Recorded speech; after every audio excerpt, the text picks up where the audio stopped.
Every year on the 12th of July, Northern Ireland's loyalist Protestant community celebrates the Battle of the Boyne. A battle in 1690 between two kings involving nearly 60,000 troops on the banks of a river in Ireland. One representing Irish Catholic hopes and the other representing Protestant aspirations. What actually happened at the Battle of the Boyne? And why were they fighting at all? Following a recent poll here on YouTube, I know that's a question that many of you are keen to find out about. So, it's time to explore the battle that still shapes Ireland to this day. The journey to the Battle of the Boyne began nearly 2 years previously in 1688, when King James II of England and Ireland, who was also James VII of Scotland, had been ousted by his daughter Princess Mary and her husband William, Prince of Orange. It was an event that is known in British history as the Glorious Revolution. It's a fascinating, murky and intriguing story, which I will tell you about sometime in the future. But for now, here is a synopsis that helps give the background to the Battle of the Boyne. James had inherited the throne upon the death of his brother, Charles II, in 1685. The problem in 1685 was that James was a devout Roman Catholic in a Britain that was, apart from Ireland, overwhelmingly Protestant. And this was a time where those religious differences mattered a lot. As much as anything, Protestants in the British Isles saw Roman Catholicism as going hand in hand with tyrannical kingship, as exemplified by King Louis XIV of France. In 1685, the very year that James ascended the throne, Catholic Louis had revoked the Edict of Nantes, which had previously tolerated Protestants in France. Now that toleration was over, and French Protestant refugees, known as Huguenots, fled to the safety of Protestant England and the Netherlands. It just so happened that Louis was James's cousin, and that relationship was all a bit too cosy for Britain's Protestants. They felt like they were looking into their own future. The good news for the sceptical Protestants was that James had two Protestant daughters from his first marriage, who were both in their 20s. The oldest, Mary, had married the stadtholder of the Dutch Republic, William of Orange. William was a robust military commander who had successfully held off an invasion by the French under Louis. Indeed, William of Orange was seen by many as the great Protestant hope of Europe. Meanwhile, after the death of Mary's mother, James had married a Catholic princess, Mary of Modena. The good news, well at least for the Protestants, was that despite being married for 15 years, she had failed to produce an heir. So, it looked like the Protestants could grin and bear James in the sure knowledge that he would be succeeded by one of his two Protestant daughters. And then, 3 years into his reign, in 1688, everything changed. His wife gave birth to a baby boy, who would, by the laws of succession, overtake his two half-sisters and be first in line to the throne. And with a Catholic mother and father, there was no doubt, certainly in Protestant minds, which branch of the Christian religion he would be brought up in.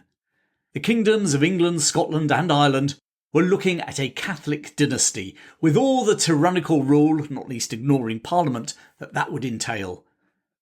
A delegation of nobles and senior military commanders crossed the North Sea to the Netherlands and urged Mary and her husband, William of Orange, to help oust the king. So it was that in November 1688, William landed with an army made up of English and Scottish dissidents and professional Dutch troops at Brixham in Devon. James sent his army to destroy them, but the army leadership, including one John Churchill, future Duke of Marlborough and direct ancestor to Winston Churchill, defected to William and Mary. With support evaporating, James fled to France. The English Parliament then offered the crown to William and Mary as joint monarchs. The Protestant cause and England's old freedoms had been preserved, hence the term Glorious Revolution. As I said a few moments ago, it's both fascinating and a lot more complex than that synopsis, but that, in very broad strokes, paints the backdrop to the Battle of the Boyne. So let's crack on. James was determined to reclaim his throne. His many sympathisers, known as Jacobites, were keen for him to do so as well. And nowhere was that Jacobite support stronger than amongst the predominantly Catholic population of Ireland. There, James's governor, officially called the Lord Deputy of Ireland, Richard Talbot, Earl of Tyrconnell, rallied support for the ousted monarch. The 60-year-old Tyrconnell had already purged Protestants from the Irish army and replace them with his fellow Catholics. He now declared his support for James. And within a month of William and Mary's glorious revolution in England, Tyrconnell had control of all of Ireland for James, bar a few Protestant towns in the north.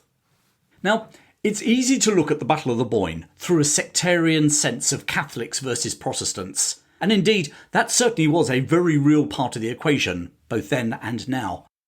Back in 1688, many Protestants really did fear for their lives. But history is always a little bit more complex than that, and Irish history is always complex. For many Protestants, James represented everything they loathed and feared. Likewise, King William, the Prince of Orange, who had defended the Protestant Netherlands against Catholic Louis XIV's France, was everything they longed for. For Irish Catholics, it was a little bit more complex. They certainly supported James as a Catholic monarch, especially as he attempted to reverse the anti-Catholic laws and practices across the whole of Britain. But for many of the old Irish nobility, it was also about regaining lands they'd lost in the past, and gaining more autonomy for Ireland. James, however, wasn't interested in being king of an independent Ireland. For James, Ireland was just a useful launch pad to regain his thrones in Scotland and England. And as far as giving the Irish nobility more autonomy in the Irish Parliament, well, James, rather like cousin Louis in France, believed in the divine right of kings to rule without parliaments, be they in London, Paris or Dublin. And whilst the conflict is certainly centred in Ireland, it also needs to be put against an international backdrop. Louis XIV was trying to advance French power on the continent. His ambitions were being thwarted by a coalition of countries, the League of Augsburg. Included in that league were the Dutch and the British. I know technically there was no country of Great Britain yet. England and Scotland were separate countries, but ruled by the same monarch. But it's a lot quicker just to refer to Britain rather than saying England and Scotland all the time. So, a war between the forces loyal to James and the forces loyal to William of Orange over in Ireland kept the Dutch and British away from Louis's wars in Europe. Consequently, he both encouraged James to head to Ireland and even supplied over 6,000 French troops to support him. For the same reason, William wanted to sort out Ireland fast, precisely because he wanted to join that coalition of European nations fighting Louis. After all, one of the reasons he'd been keen to participate in the Glorious Revolution was to access British resources for his ongoing wars with France. And just to muddy the waters of the Boyne a bit more, in what is often seen as a Catholic versus Protestant battle in Ireland, which it was, the Pope actually supported that League of Augsburg coalition against France. In other words, the Pope and William were, sort of, on the same side. By the end of 1688, events in Ireland had shifted to the north. In December, Tyrconnell sent a force to take over the empty garrison at the Protestant-dominated town of Londonderry. There on the 7th of December 1688, 13 apprentice boys shut the gates of the town, refusing them entry. The actions of the apprentice boys are still celebrated in Northern Ireland's Protestant communities to this day. For the next 4 months, there was an uneasy standoff between the town and the Catholic army camped outside. On the 12th of March 1689, James himself landed in Ireland at the port of Kinsale. He marched north to convince the townsfolk of Londonderry to open their gates. Surely they would listen to their rightful king. He received their answer when, as he approached the walls of the town, he was fired upon. James now ordered that the town be besieged. The Siege of Londonderry would last over 100 days until the 1st of August. By then, a Jacobite rising in Scotland had also broken out, led by James Graham, Viscount Dundee. Things weren't looking so glorious for Mary and her Dutch husband. It was time for William to act. Experienced English general Percy Kirke was sent to relieve Londonderry. In late July, he landed reinforcements close to the besieged town. Then on the 28th of July, 4 government ships broke through the Jacobite boom in the River Foyle to bring much-needed food and gunpowder supplies to the defenders. 3 days later, on the 1st of August 1689, the siege was lifted. That week would prove a turning point in the War of the Two Kings. A day beforehand, the Protestant defenders at Enniskillen had inflicted a major defeat on James's army at the Battle of Newtown Butler, with the Jacobite army losing 1,500 men. Meanwhile, over in Scotland, the Jacobites had won a Pyrrhic victory at the Battle of Killiecrankie as their charismatic leader, James Graham, Bonnie Dundee, was killed. With Dundee's death, the Jacobite rising in Scotland rapidly ran out of steam. Now was the time for William to go on the offensive. In August 1689, 20,000 Williamite troops landed unopposed near Bangor. They were commanded by the Duke of Schomberg. Aged 75, Schomberg had an interesting military career.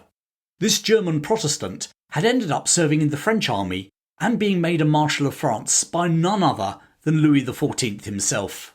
Then, when King Louis revoked the Edict of Nantes in 1685, Schomberg had joined the Huguenot exodus from France, ending up joining William of Orange and accompanying him during the Glorious Revolution.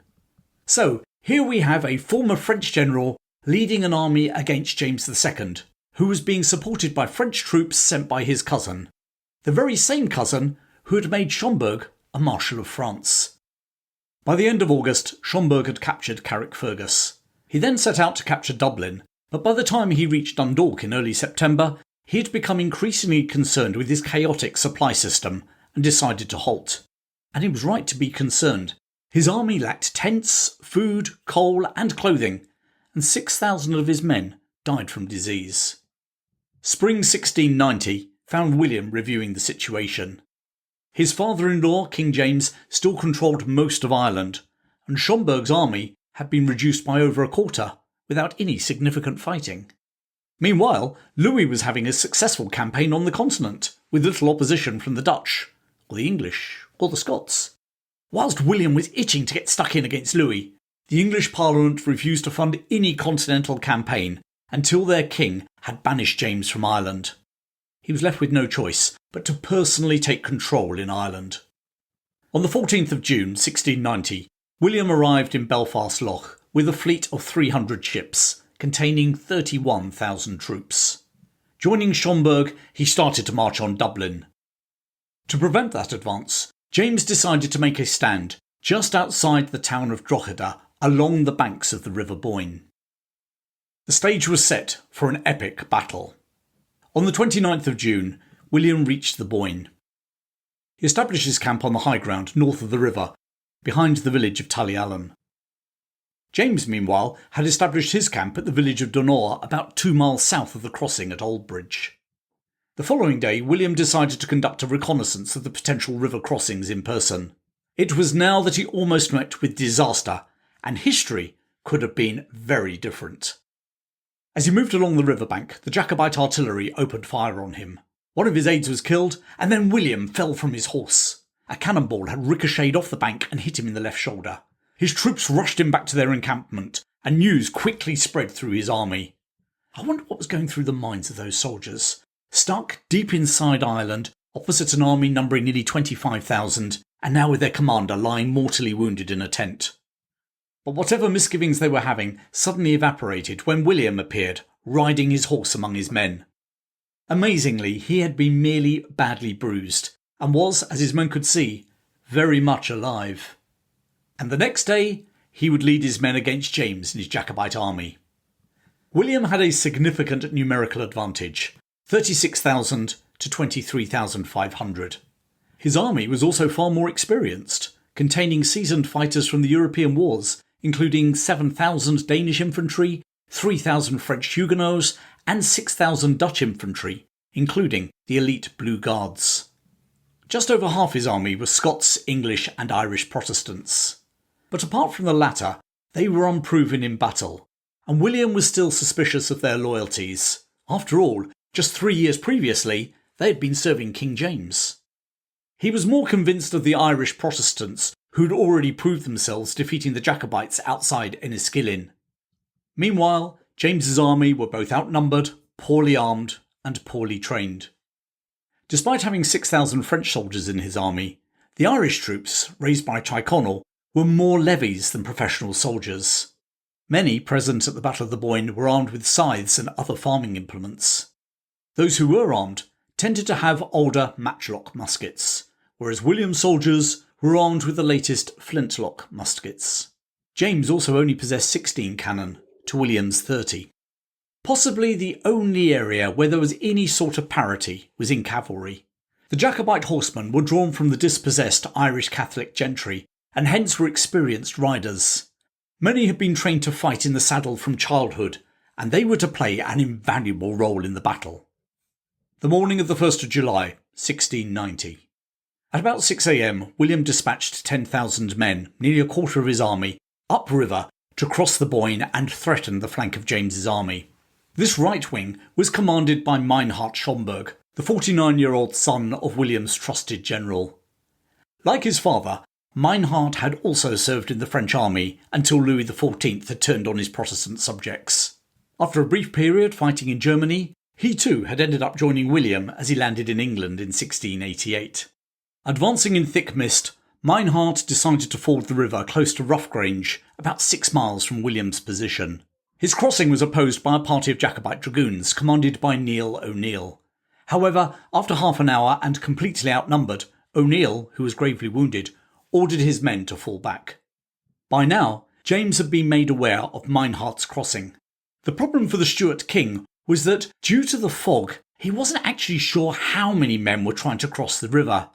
For all he knew, this was the bulk of William's army trying to manoeuvre behind him and attack him from the rear. It was now that he took a bold decision. He sent 17,000 of his men, including his best French troops and a large part of his artillery, to counter the threat. What with a garrison of over 1,000 men whom he positioned in Drogheda, this left him just 6,500 troops facing Oldbridge. Which would make sense if William was crossing most of his army at Roughgrange. However, James's bold decision was also a fatal one. Because William and the majority of his army were just across the Boyne at Oldbridge. And as the mist lifted, James realised that his 6,500 men were facing 25,000 Williamite troops. Whilst Meinhard had got his 10,000 men across the river, he now found himself stuck. Even if he wanted to engage those Jacobite reinforcements, he couldn't. A boggy ravine separated the two sides.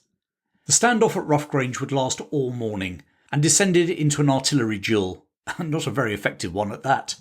His men wouldn't go into action, but neither would James's 17,000 reinforcements. Meanwhile, at 9 a.m, William ordered his army to advance towards the Boyne. His men advanced towards 3 separate crossing points that he had identified the previous day, prior to that cannonball incident. The first to attempt the crossing were the elite Dutch Blue Guards at Oldbridge. The name Oldbridge is actually a bit of a red herring. That's the crossing's modern name. Back in 1690, there was no bridge, old or new, just a ford through the deep and fast-flowing waters of the tidal River Boyne. Marching 8 to 10 abreast, they started to cross. Some of the Dutch soldiers found the water up to their necks and had to lift their muskets above their heads to keep them dry. And as they floundered in the river, the Jacobite infantry opposing them opened fire. But the Blue Guards kept coming and eventually reached the southern bank. And they were joined by 3,000 French Huguenot infantry arriving in support. Hand-to-hand fighting with 7 Jacobite infantry battalions now ensued. A survivor later recalled, "There was nothing to be seen but smoke and dust, not anything to be heard, but one continued fire for nigh half an hour." With the smoke of battle, the chaos was exacerbated by the fact that the armies did not wear unique uniforms. The uniforms were in fact so similar that each side had to add a colour, often to their hats, to identify whose side they were on. You can probably guess which colour the army of William of Orange adopted. Yes, that's right, green. After all, sprigs of green branches were a bit more abundant on a battlefield in Ireland than anything coloured orange. Meanwhile, the Jacobites supported patches of white cloth. It was during this mayhem that the Duke of Schomberg was killed. Also killed was George Walker, who had held Londonderry against James the previous year. Nevertheless, despite these high-profile losses and the ferocity of the Jacobite defence, the numbers and professionalism of the Blue Guards started to turn the tide. The Jacobite infantry fell back. But if William, watching from the north bank, thought that his men were winning the battle, he'd thought too soon. The Blue Guard now came under attack from the Irish cavalry, led by the Duke of Berwick. 19-year-old James Fitzjames, Duke of Berwick, was the illegitimate son of King James and his mistress, Arabella Churchill. And if that name rings a bell, then you're on the right track. Arabella was the older sister of John Churchill, who'd switched sides during the Glorious Revolution and was currently charged with keeping England safe from a potential French invasion. He would go on to become the Duke of Marlborough, victor at Blenheim, and direct ancestor to Winston Churchill. Those of you in my supporters club will know that I enjoy finding ironic twists in history. So, while we're on the subject of John Churchill, he was married to Sarah Jennings. Her older sister, Frances, was married to none other than Richard Talbot, Earl of Tyrconnell. That's right, King James's Lord Deputy of Ireland. British history, it's great, isn't it? Anyway, back to the battle. The Dutch Blue Guards divided into 3 squares and met Berwick's cavalry charge with platoon or volley fire. At around midday, William himself crossed further down the river at Drybridge. He was accompanied by 3,500 Dutch cavalry. On reaching the south bank, his horse got bogged down in mud and he had to dismount and struggled to lead it up the bank. William, who suffered from asthma, was visibly out of breath from his exertions. Meanwhile, between Drybridge and Aldbridge, even more of his troops, including the Danish contingent, were crossing. Facing these overwhelming numbers, the Duke of Berwick ordered his cavalry to fall back. William's army now started to move forward, with his cavalry threatening to take the high ground at Donore. With his main army doing, well, not a lot over at Roughgrange, and what was left of his army totally outnumbered, James ordered his force to retire. As they withdrew, a Jacobite cannon took one last shot at William's army. The cannonball whistled past William, grazing his leg. And that wasn't William's only lucky escape that day.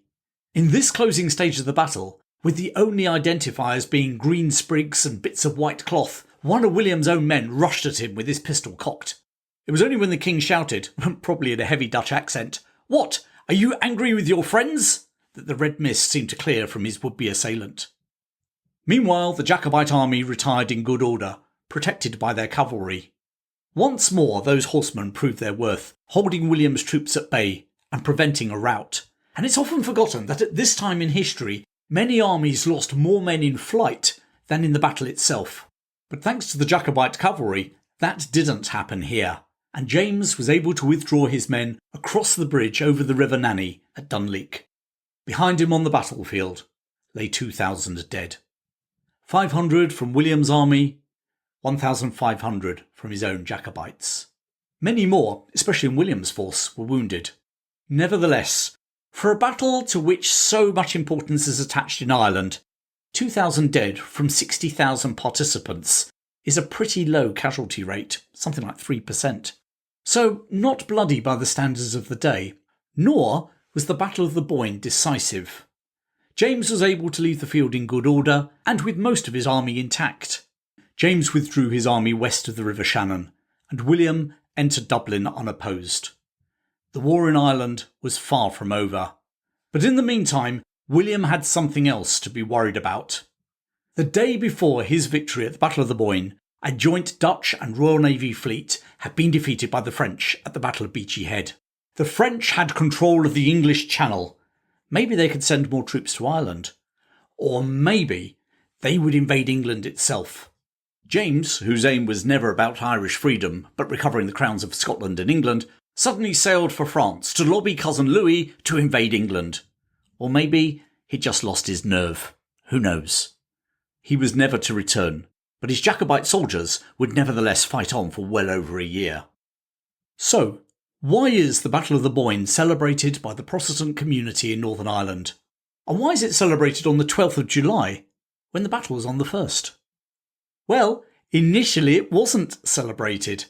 The Protestant population actually celebrated the Battle of Aldgrim, the decisive victory over the Jacobites the following year, on the 12th of July, 1691. However, in the middle of the 18th century, the British adopted the Gregorian calendar, which basically moved all previous historic dates forward by 11 days. So Aldgrim was now past the traditional celebration day.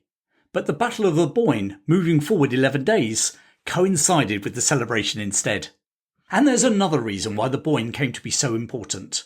The victory over the Jacobites preserved the Protestant faith and traditions in Ireland, or certainly that's the way they saw it, and continued to do so.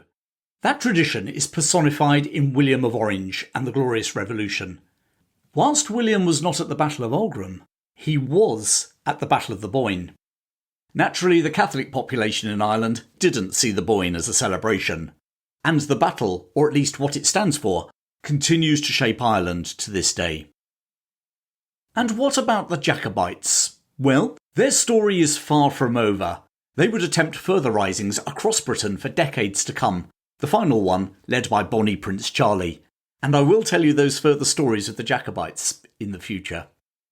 So, apart from the Jacobites, what other stories would you love me to tell? Post a comment below. And if you want to discover more British history with me, then maybe you'd be interested in my supporters club. There's a link in the description. Don't forget to give me a like, post a comment, or subscribe too. Plenty more stories coming your way, but in the meantime, why not enjoy another one of my videos? There's over 150 to choose from. Thanks for joining me today. Keep well, and I'll see you again very soon.